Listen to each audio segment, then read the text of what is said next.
Good morning dear students. Hindi reader में हम पाठ 3 कर रहे हैं। हमने भाग 1 कर लिया है। आज हम भाग 2 करेंगे। इसमें केशव और श्यामा चिड़िया के लिए चारे और पानी का प्रबंध करते हैं। अब हम भाग 2 में पढ़ेंगे आगे वो क्या क्या करते हैं। गर्मी के दिन थे। बाबूजी दफ्तर गए हुए थे। अम्मा दोनों बच्चों को कमरे में सुलाकर खुद सो गई थी, लेकिन बच्चों की आंखों में आज नींद कहाँ। अम्मा जी को बहलाने के लिए दोनों दम रोके आंखें बंद किए मौके का इंतजार कर रहे थे। जो ही मालूम हुआ कि अम्मा जी अच्छी तरह से सो गई हैं, दोनों चुपके से उठे और बहुत धीरे से दरवाजे की सिटकनी खोलकर बाहर निकल आए। अंडों की हिफाजत की तैयारियां होने लगी। केशव कमरे से एक स्टूल उठा लाया, लेकिन जब उसे काम न चला तो नहाने की चौकी लाकर स्टूल के नीचे रखी और डरते डरते स्टूल पर चढ़ा।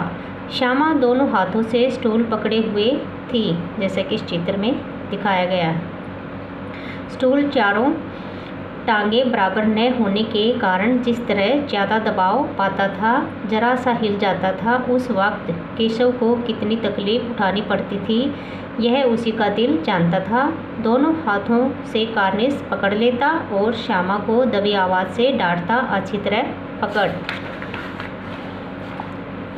वरना उतरकर बहुत मारूंगा। मगर बेचारी श्यामा का दिल तो ऊपर कार्निस पर था। बार बार उसका ध्यान उधर चला जाता और हाथ ढीले पड़ जाते। केशव ने जो ही कार्निस पर हाथ रखा, दोनों चिड़िया उड़ गई। केशव ने देखा कार्निस पर थोड़े तिनके बिछे हुए हैं, उन पर 3 अंडे पड़े हैं, जैसे घोंसले उसने पेड़ों पर देखे थे वैसा कोई घोंसला नहीं है। श्यामा ने नीचे से पूछा, कै बच्चे हैं भैया?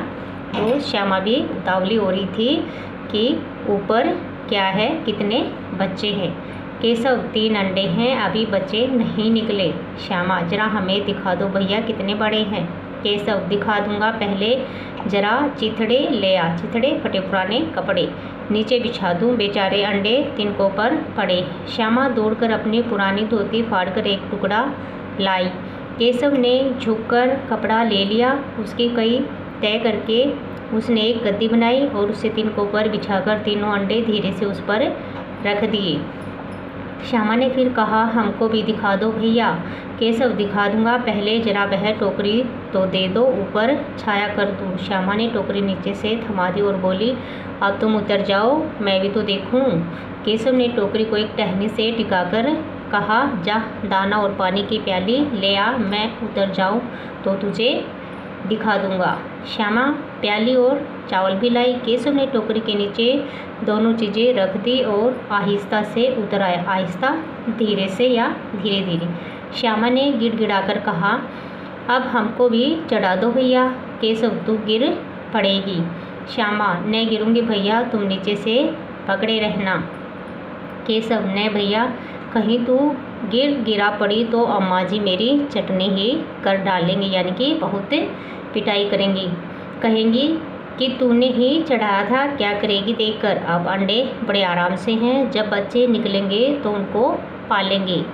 दोनों चिड़िया बार बार कार्निस पर आती थी और बगैर बैठे ही उड़ जाती थी। केशव ने सोचा, हम लोगों के डर से नहीं बैठती।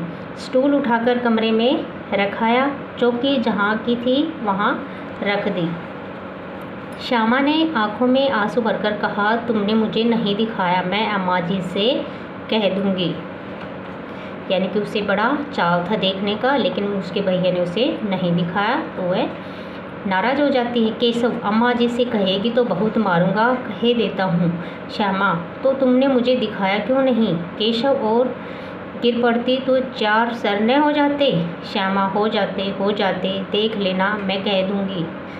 इतने में कोठरी का दरवाज़ा खुला और माँ ने धूप से आंखों को बचाते हुए कहा, तुम दोनों बाहर कब निकल आए? मैंने कहा न था कि दोपहर को न निकलना। किसने किवाड़ खोला?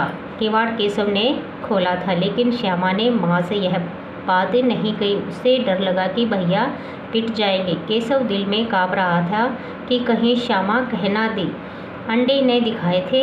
इससे अब उसको श्यामा पर विश्वास न था। श्यामा सिर्फ मोहब्बत के मारे चुप थी, या इस कसूर में हिस्सेदारी होने की वजह से इसका फैसला नहीं किया जा सकता। शायद दोनों ही बातें थी। माँ ने दोनों को डांट डपट कर फिर कमरे में बंद कर दिया और अब धीरे धीरे उन्हें पंखा झलने लगी।